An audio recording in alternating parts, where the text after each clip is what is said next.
জনাব বেলাল হোসেন গত 2022 থেকে মে 2024 পর্যন্ত 5টি পদে সহকারী প্রধান শিক্ষক, ল্যাব সহকারী, নিরাপত্তা কর্মী, অফিস সহায়ক ও আয়া পদে নিয়োগ দিয়ে প্রায় 63 লক্ষ টাকা বিদ্যালয়ের উন্নয়নের কাজে ব্যয় করার কথা বলে গ্রহণ করেন।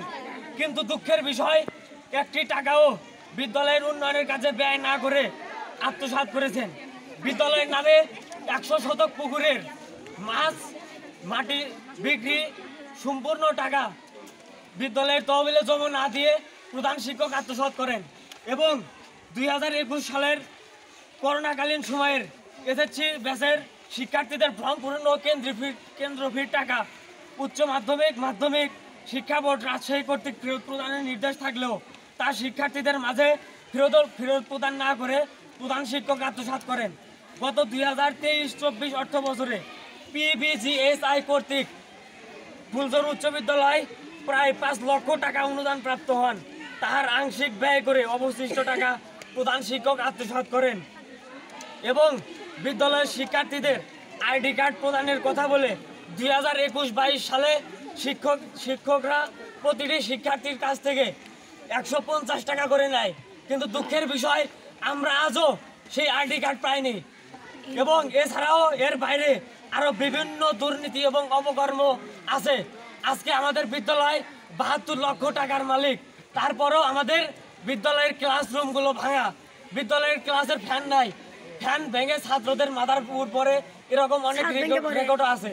এবং কিছুদিন গত 2-3 দিনে আমাদের যারা মেধাবী শিক্ষার্থী এবং গরিব যারা তাদের জন্য সরকারিভাবে অনুদান আসছে প্রায় মেধাবী যারা তাদের জন্য প্রায় 5,000 করে টাকা, যারা প্রাপ্ত এই টাকা যারা পাবে তারা কেউ পায়নি। স্যারদের সাথে যাদের ভালো সম্পর্ক, প্রভাবশালী লোক যারা বড় লোক এবং তাদেরকে দেওয়া হয়েছে। গরিব এবং মেধাবী শিক্ষার্থীরা একজনও এই টাকা পায়নি। আমাদের দাবি সম্পূর্ণ টাকা ফেরত দিতে হবে এবং আমাদের এই বিদ্যালয়ের এইসব দুর্নীতি কাজে যারা জড়িত তাদের প্রত্যেককে আইনের আওতায় এনে সর্বোচ্চ শাস্তি দিতে হবে।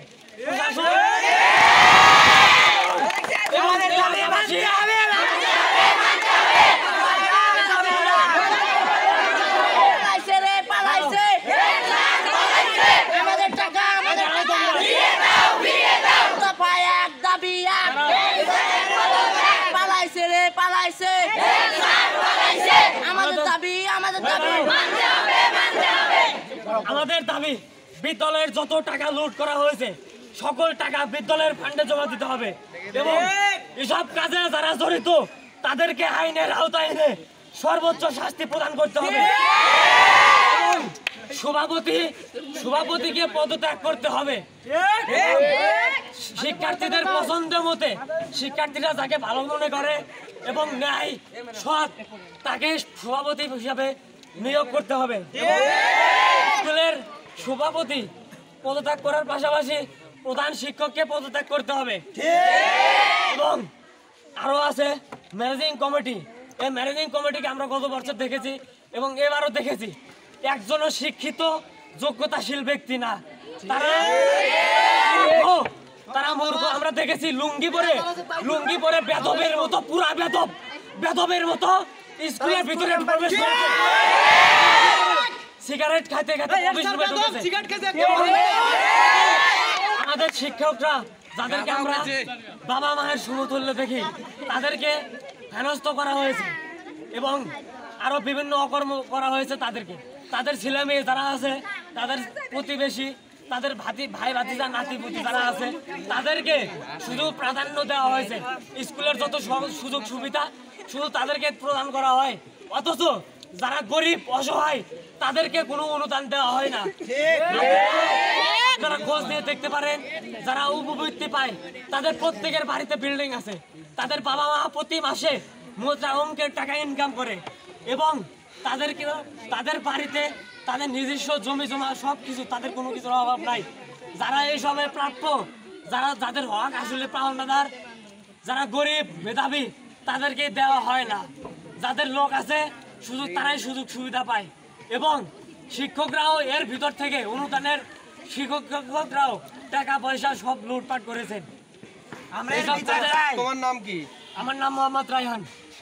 এখানে যে এই যে তোমরা যে আজ আন্দোলন করতেছো, এটার হচ্ছে যে মূল যে কয়েকজন আছে, তোমরা কি কোনো